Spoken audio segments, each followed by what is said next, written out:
దశపర్ణి కషాయం తయారీకి 250 లీటర్ల బ్యారెల్ను తీసుకొని అందులో 200 లీటర్ల నీరు, 20 లీటర్ల స్థానిక ఆవు మూత్రాన్ని పొయ్యాలి.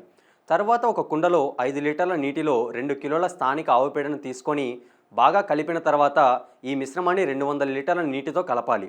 ఆ తర్వాత 500 గ్రాముల పసుపు పొడిని, 500 గ్రాముల అల్లం పేస్టును, 10 నుండి 20 గ్రాముల ఇంగువ పొడిని ఈ ద్రావణంలో వేసి కర్రతో కలిసే విధంగా సవ్య దిశలో తిప్పి బ్యారెల్పై గోనె సంచిని కప్పి ఈ మిశ్రమాన్ని రాత్రంతా పులియబెట్టాలి.